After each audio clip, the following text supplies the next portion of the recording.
Cynthia MacGregor, how many books have you written, published? What do you do? Let everybody know what your significance is and why I'm always raving and ranting about you. Well, I don't know why you're always raving and ranting about me, but I've had over 100 books published. I don't think that's a record, but I think it's notable.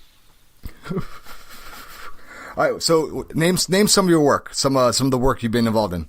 Well, in terms of what your listeners are interested in, You Can't Learn to Write Just by Reading, The Writer's Answer book, Teens, So You Want to Write Fiction, When I Grow Up, I Want to Be a Writer. In other terms, not of writer books, Wisdom from a Happy Woman, books 1 and 2, and 3 and 4, but they're not out yet. The Divorce Help book for kids. That's actually my bestseller, not a bestseller, but my personal bestseller is the Divorce Help book for kids, which says something about our current status of how marriages go in the U.S. If the Divorce Help book for kids is my personal bestseller.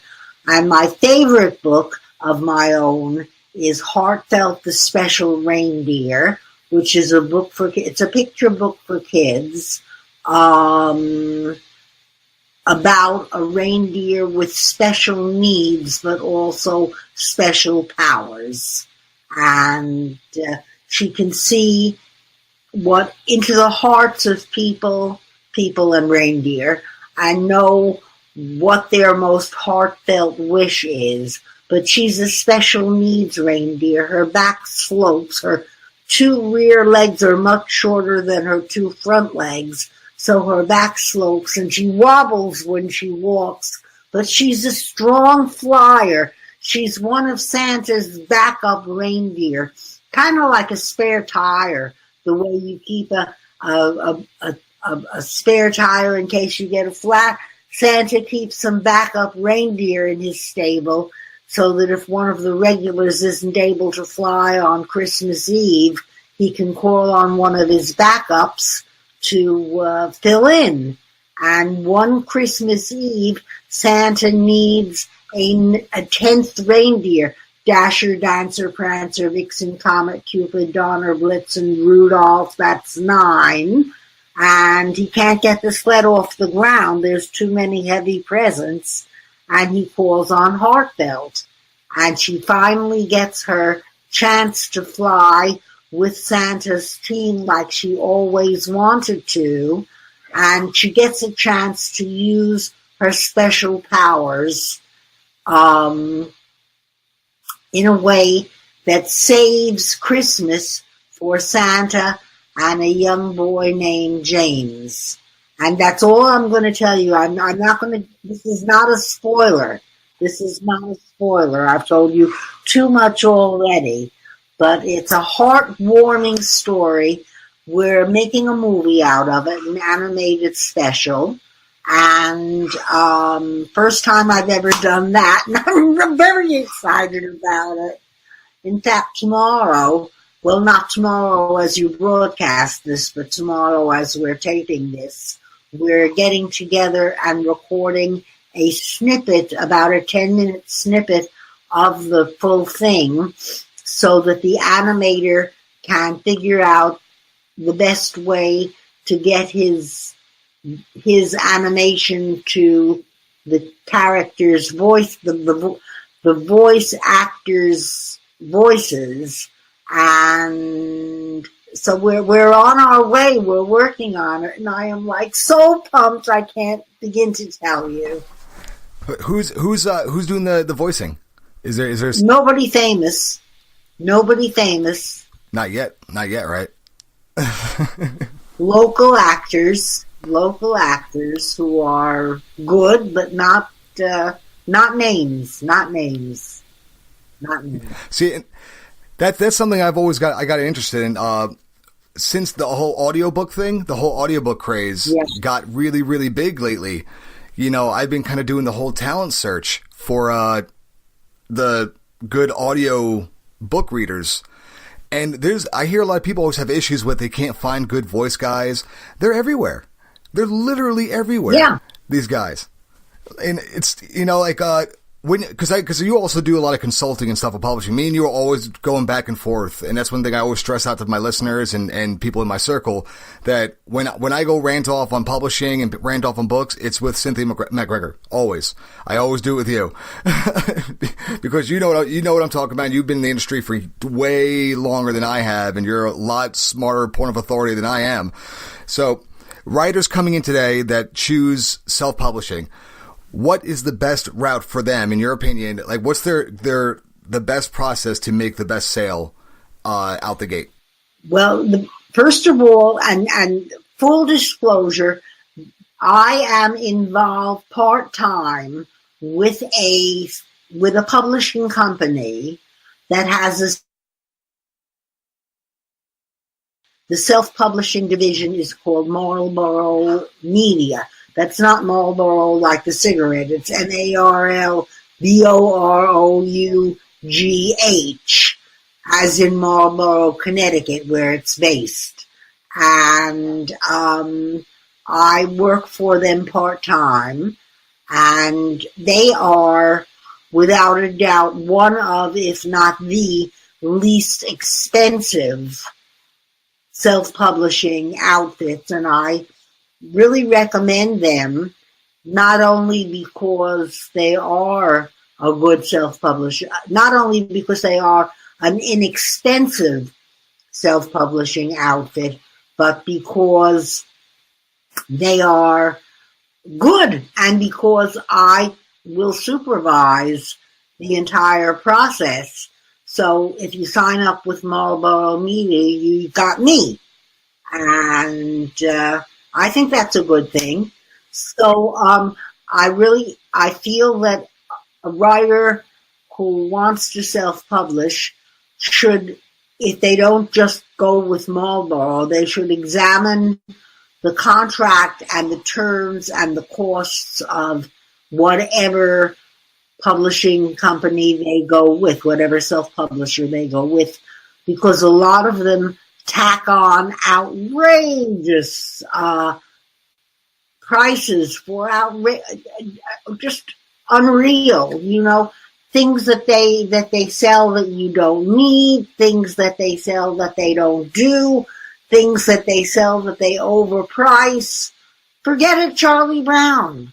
And that's why I'm happy to be associated with Acute by Design, which is the parent company of Marlboro Media. If your listeners are looking up Marlboro Media on the web, don't look under Marlboro Media. Look under Acute by Design, ACUTBYDESIGN.com.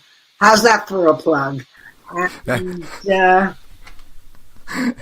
See, here's one thing that me and the production have been thinking about. We're always trying to look for these new little segments and segues, just to kind of keep things fun and light.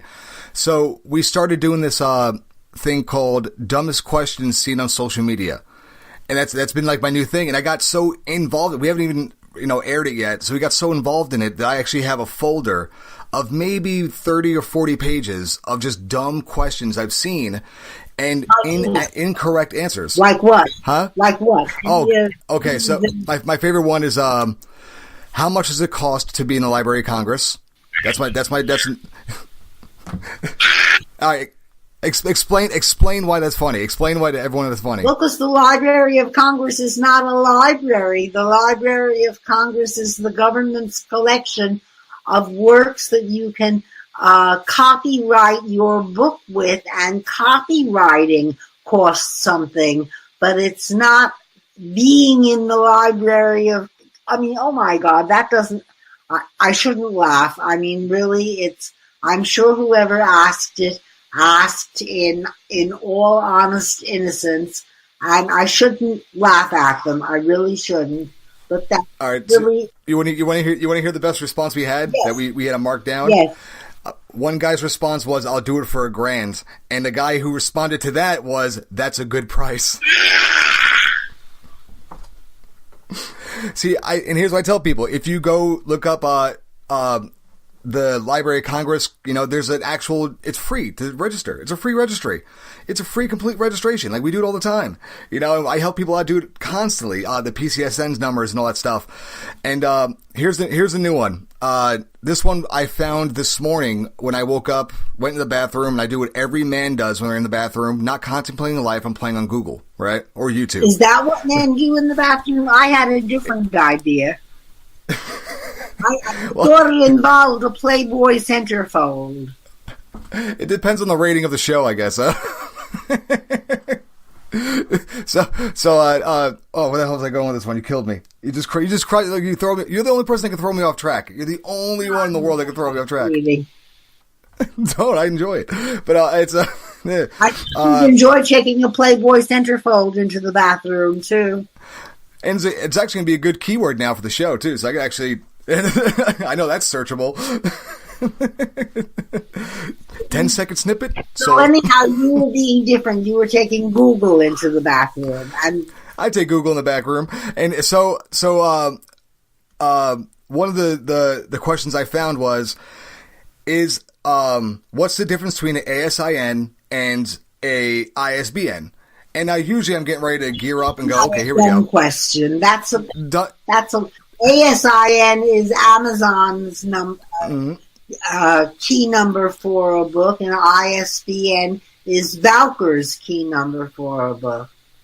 Mm-hmm. And the guy's response was, the ISBN is not necessary for any book, and the ASIN takes precedence over an ISBN any day of the week, in big letters.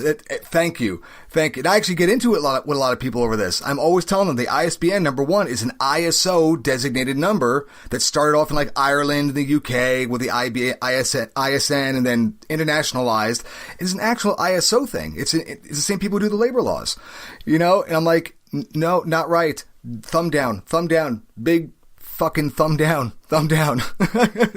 So explain, please, indeed, because you are so better at explaining stuff than I am, and I just go crazy. I thought I just did, actually. ISBN is assigned by Valker, which is the official agency for assigning ISBNs, which are book registration numbers, and ASIN is Amazon's book registration number.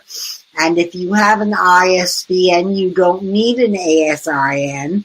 And if you're not on Amazon, you don't need an ASIN. And if you have an ASIN and you're on Amazon and you're not going into bookstores, then you don't need an ISBN. That's good. I'm so glad you're so... And if you have an ISBN, you should also get a barcode to put on your book, so that when you go into the bookstores, when your book goes into the books, when you want your book to go into the bookstores can find all the information by scanning the ISBN, the barcode, and if there's no barcode, bookstores ain't gonna take it. That's right, and the barcode's an EAN number or a UPC. And it's so funny. Oh, it's so funny the stuff I've been running into. We also looked into another big one. The ISBN is not a copyright. They're two different things. Right. Two different animals. Right. That's one that we've been arguing with. Here's a funny one. What is the worst? And this is one. Haley, my editor in chief, she wanted me to ask you, because you've been doing what she does for a lot longer than her.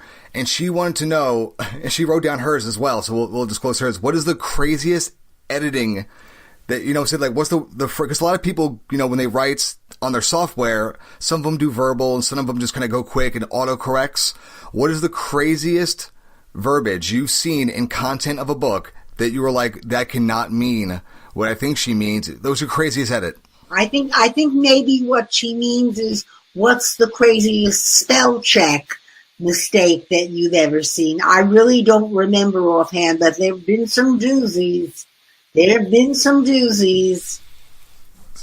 All right, so I'll give you hers. I actually had to ask her permission if it's okay. So I'm not going to release the name of the author, but the author, she's a very on the go woman. So, and she's a very good businesswoman. So she's always constantly moving, constantly going.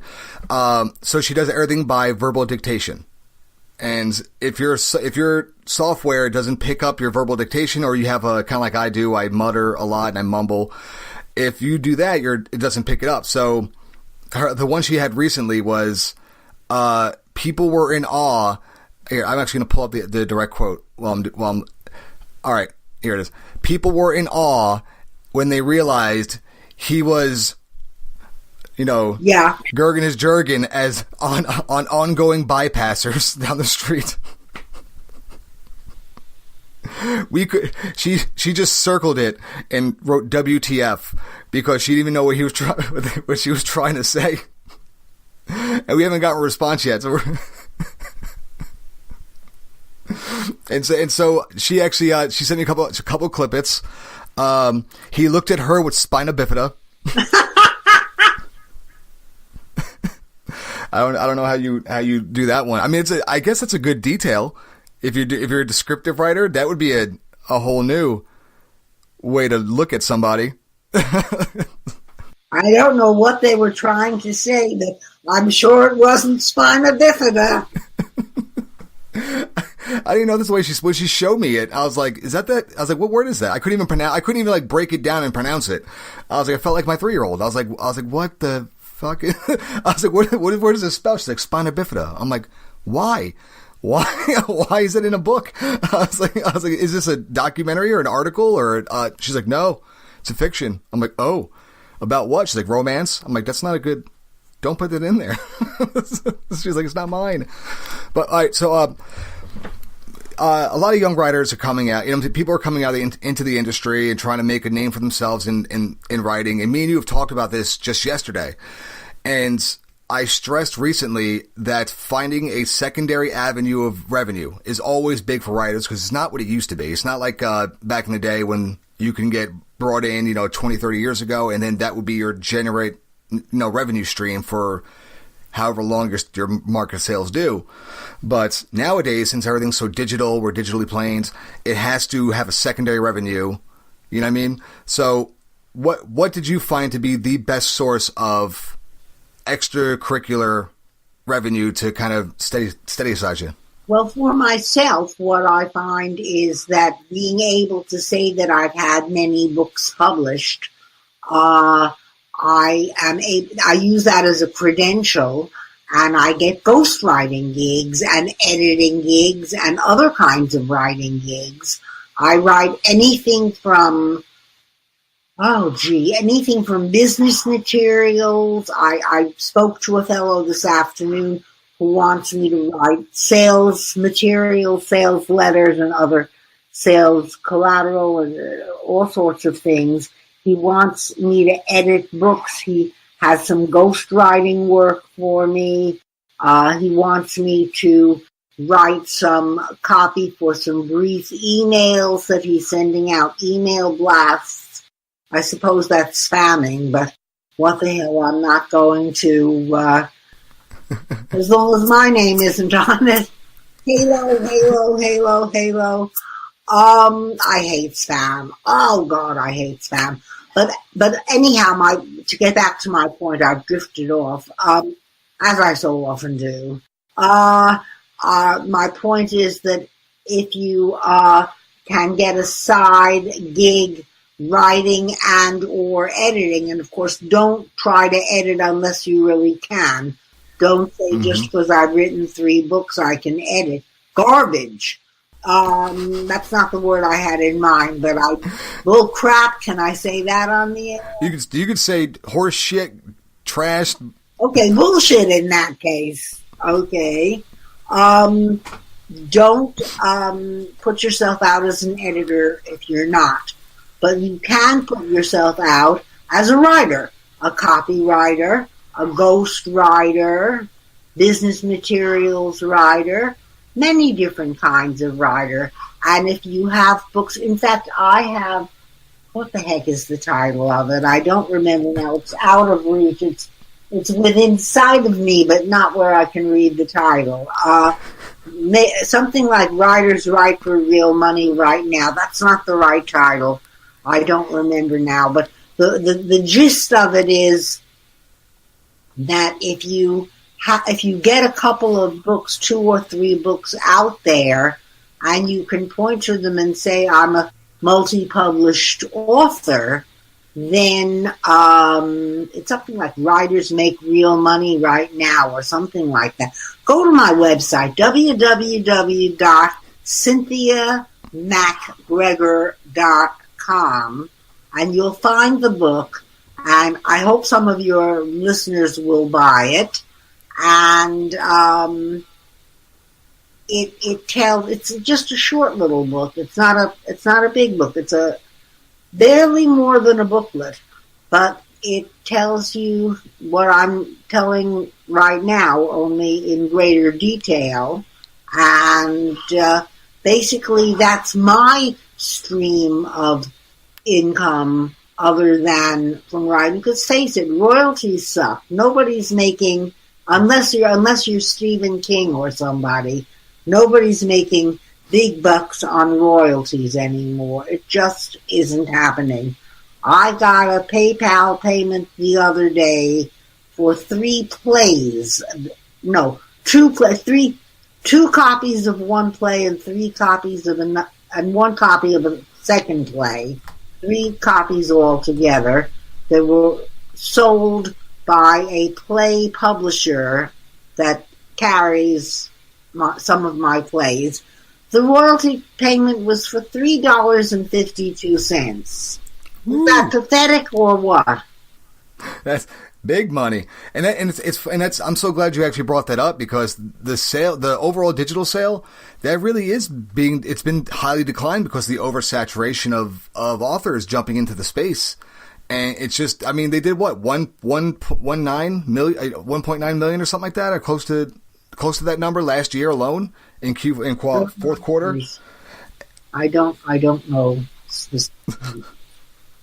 That's what I do. I'm a stats guy. 4:30. It's time for me to switch from water to scotch. Cheers, Al. Cheers. See, you may be Cynthia, posting this at 9 a.m, and people may think, "Boy, what a lush she is." But I assure you, we're recording it at 4:30 in the afternoon. Well, we started at 4 in the afternoon.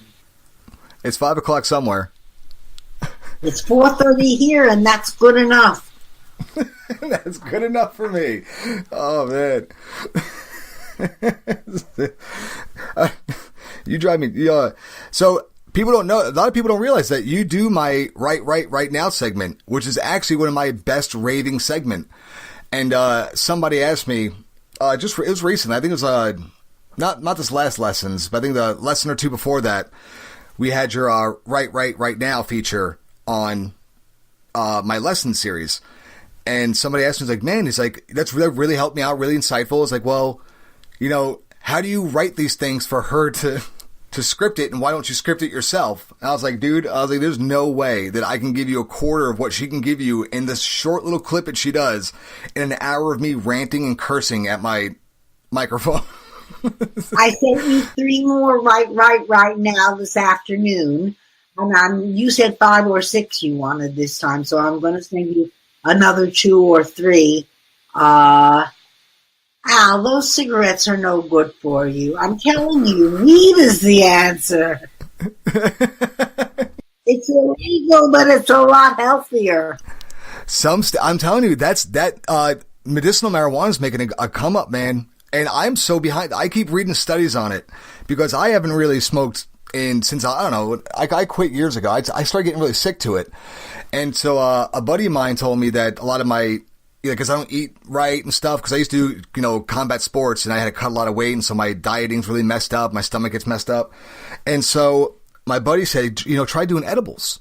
He's like, man, and I looked into that study. It's really amazing what medicinal marijuana has done it just, and scientifically, like, I don't know why, and the economic bump to it, like, it's saving states. I don't know why it's still illegal. It's still illegal. Well, here in Florida, which is where I'm talking to you from, here in Florida, medicinal marijuana is legal, but recreational is not. What's the difference? Well, the difference is one is for pleasure and one is for allegedly medicinal. Well, most medicinals can't get you high. They don't contain THC.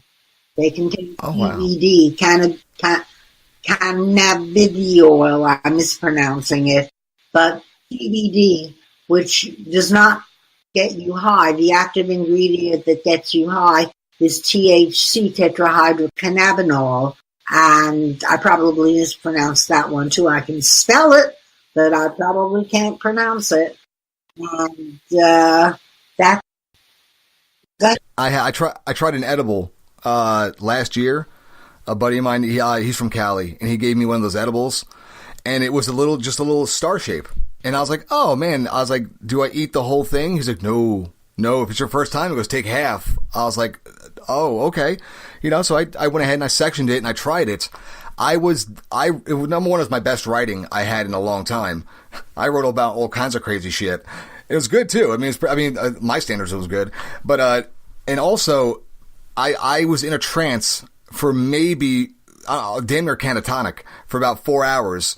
But I thought so much, like I could like remember my thoughts vividly, and I challenged everything. I started watching way more like political podcasts and shows and stuff. I'm like, what am I doing? And I finally snapped out of it, and I was like, I gotta wait to eat this other half. I was like, I don't think I can handle. I was like, I think it made me a whole new person. And actually, I found out speaking to a comedian buddy of mine, which we're gonna be, hopefully I have coming on soon. His schedule is nuts. But he said that he writes his best material like most comedians do while smoking weed. He's like, it forces you to kind of rethink things and look around. And, I understand a lot of people don't like it and this and that. And I don't care what their standpoint is. And, what I'm saying? My personal view, I'm actually all for it. I think that every state should legalize it just for medicinal purposes. And the research they've done is quite kind of insane shit. Well, I get some of my best ideas while I'm on weed, but I don't do the actual writing on weed. I'll make notes, longhand normally, because I'm not at the computer when I'm toking. But I toke in the evening and I work during the day. In the evening, I'm no good for working anyhow, weed or no weed. I'm up at 4 in the morning, 5 in the morning at the latest. Believe me, Al, by evening I am wiped. Weed or no weed, I am wiped. I can't do these 18-hour days anymore that I did when I was younger. I can't do 18-hour days anymore.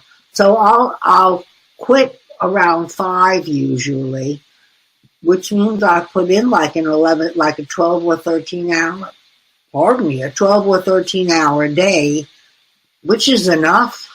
God knows it's enough. And at that point, I feel free to drink, to toke, to get great ideas and write them down, but not to sit there and work or edit. I will not edit when I'm stoned either. No way. So you write, edit, you consult, you copyright, you have podcasts, your audio. You're coming on my show on Tuesday, and it's hell yeah, I am. It's live. It's live. It's not taped like this is. This one, if I screw up, you can edit it out. But why would I? One will embarrass me, Al, huh? My show is recorded for people to listen at a better time. It's on at 2:00. You're on at 2:30, but the show goes on. The show starts at 2:00 Eastern, and a lot of people are working at 2:00 Eastern and can't watch the show. So they tune in later. It's recorded, and they can tune in later and watch it. Not watch it, listen to it at their leisure.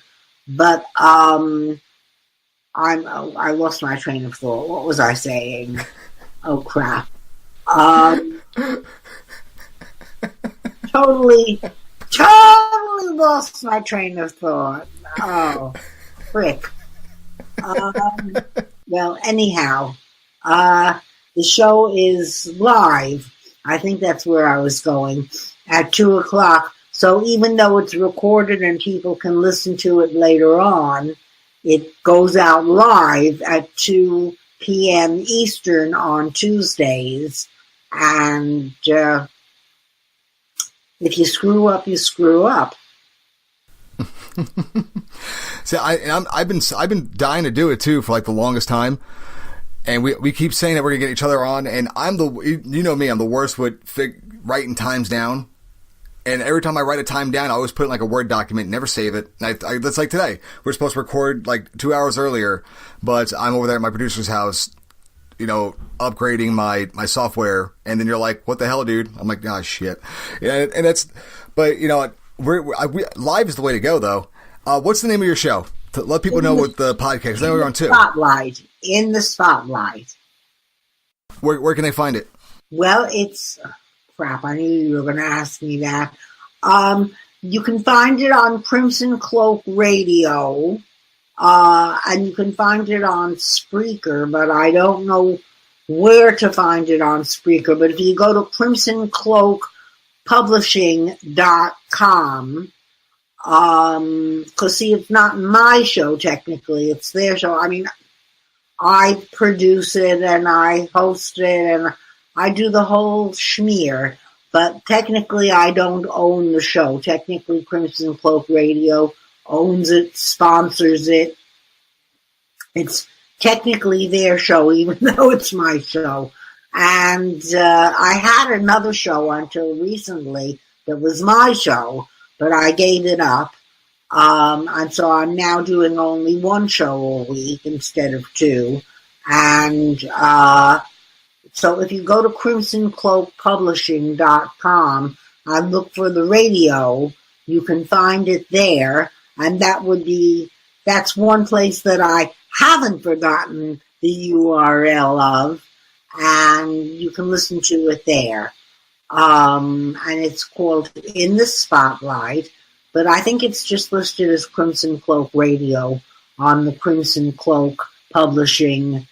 And by the way, let me put in a plug for them too. They're a wonderful outfit. I enjoy having them as one of my publishers. They're lovely to deal with, but they're not taking any submissions currently. They are currently closed to submissions. They will reopen to submissions eventually, but at present, don't bother sending your manuscript there. They don't. They're currently as do many publishers. They close periodically when they get overwhelmed with submissions.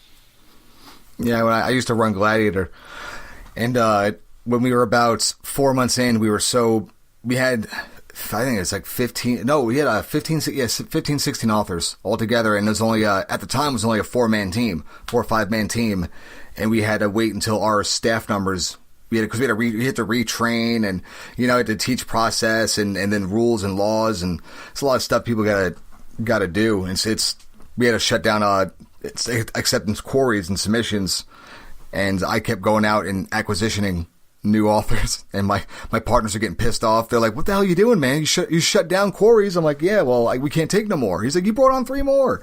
I'm like, yeah, but I'm an idiot. I was like, they like working. I deal with this very situation in one of the right now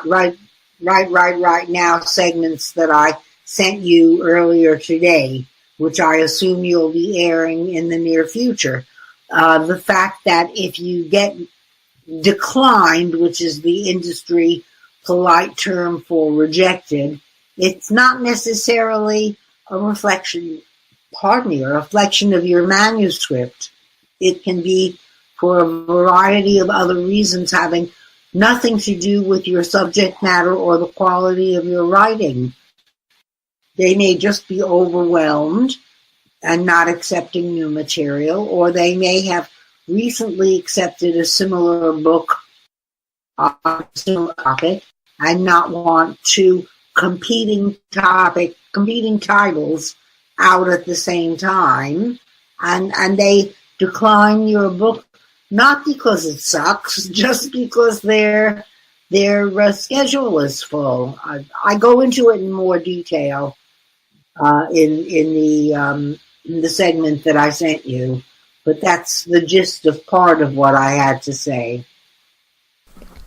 So now, you go into a lot of good detail on things that I keep missing. I know in one of the right now is you bring up physical sale in bookstores and stuff like that, and that's one thing I always want to touch on, but even though in the publishing game and stuff like that, it shifted so much, and I didn't know a lot of the insides, and I learned what you taught in that particular feature not too long ago, even after me being 15 years in, about buying the end shelf space.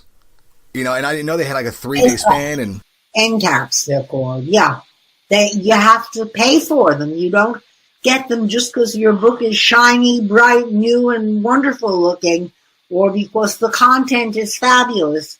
Your publisher must buy at quite a price the space on the end cap, or you don't get there.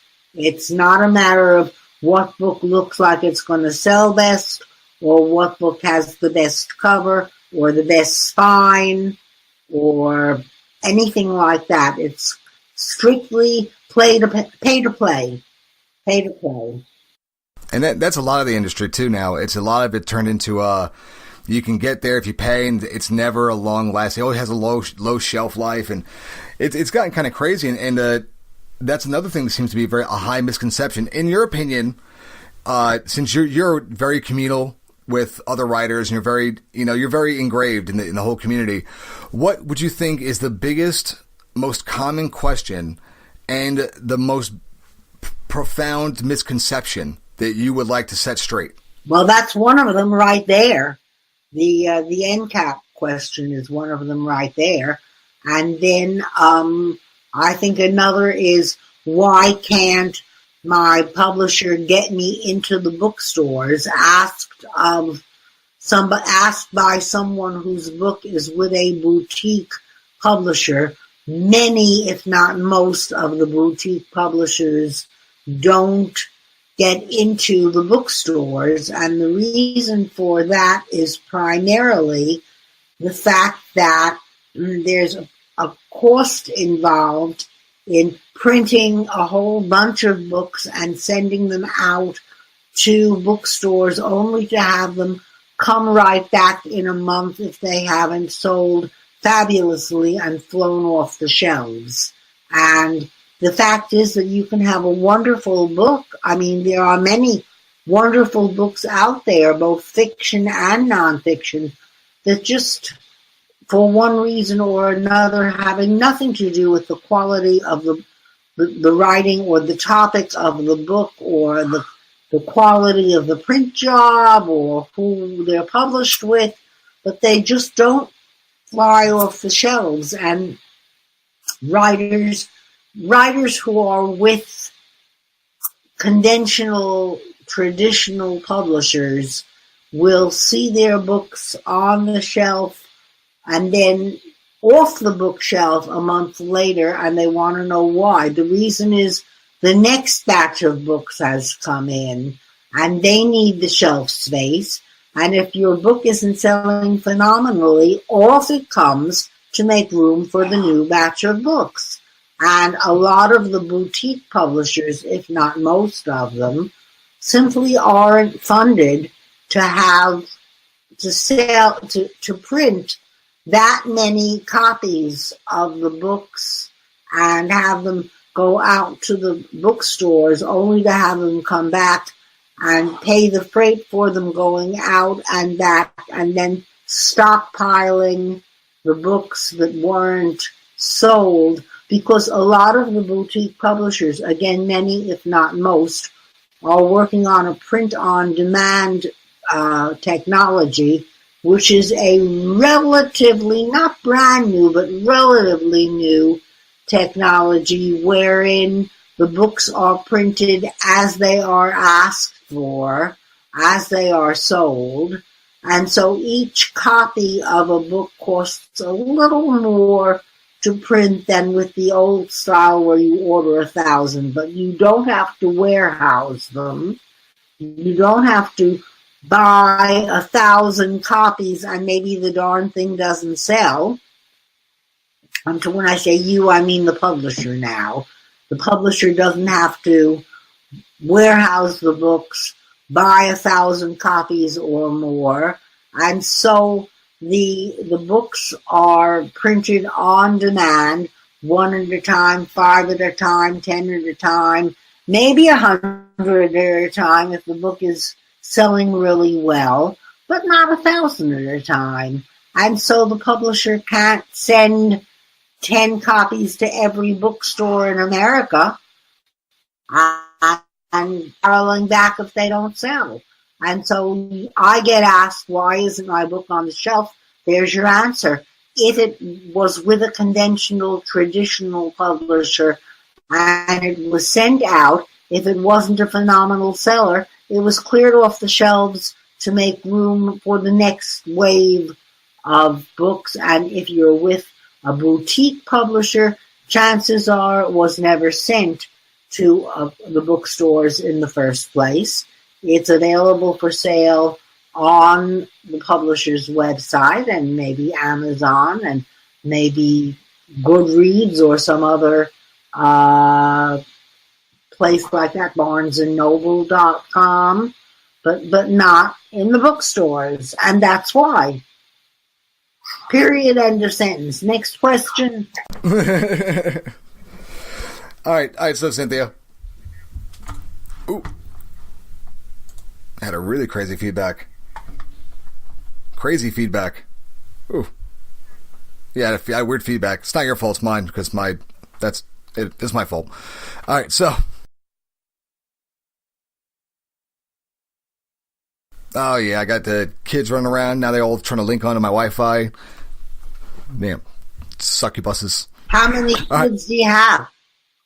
4. Don't you know what condoms are for? Well, that's that one thing you always pretend to carry. 4 kids. Okay. Or I just used the same one. Is I'm allergic. That's. How old are they? 12, 10, 7, 3. So you got one rugrat in the bunch, okay? She's the worst one at all. She's crazy. She knows what she's doing. Her age don't fool me. and are your older kids, are they aiming for a literary career? Yes and no. I mean, they're not. They're kids. One of them's he's really more outdoorsy. My oldest is 12, so he's more of an outdoorsy type. But my 10-year-old, she's probably going to find her way into the career. She writes a lot, so I'm always kind of pushing her way into it, and she loves it. She already had a poem published. She had a poem published through a book in a contest. She won a contest, and it went out. Yeah, it was really good, little short story, and it was really cool. But actually, this is all the time we have, Cynthia. No, why? So we're timed out. Okay, we're timing out. Yeah, I got my producer messaging me and going, "What the hell, man? You said a half hour." I said, "Yeah, well, that's too bad." What I tell you about time? The open ended, so I was ready to go. Oh no, we're gonna do it. We're gonna do it again, though. Okay, cool. It's not the end of us. I'm up. So, Cynthia, everyone can find Cynthia at In the Spotlight on Crimson Radio. Was it Crimson Publishing Radio? CrimsonCloakPublishing.com, and then look for Crimson Cloak Radio on the site. You can find me at www.CynthiaMacGregor.com. Remember, it's MacGregor, M-A-C, not Nick Gregor, MacGregor, CynthiaMacGregor.com. You can find all my books there. Well, almost all. There's a few that are out of print that aren't on the site, but you can find almost all my over 100. I stopped counting at 100, but you can find almost all my over 100 books on my site. And I hope some of your listeners will buy some of my books. And honestly, I've read her books, everybody. I endorse. It's very good, very talented. If she wasn't good and didn't know what she was doing, she would not be the first outside person featured on my show frequently. She's the only reoccurring personality on my show besides myself, and I'm actually already sick of me. So, and you could always hear the wise words of Cynthia MacGregor on my Lessons at Seasons on Monday. Every Monday I release a new lessons with a right now feature, which is Cynthia MacGregor, which she sent me 3 this morning. You know, before the 5 o'clock somewhere break and the Token Up Tuesday, whatever. Cynthia, it is always a pleasure. I always love having you on. I always love talking to you. And we are going to have to get together and do this again real soon. And I will see you Tuesday. And I want everyone else to know that you need to keep on writing it out. And Cynthia, what do you always say? What do I always say? Pass a smile along.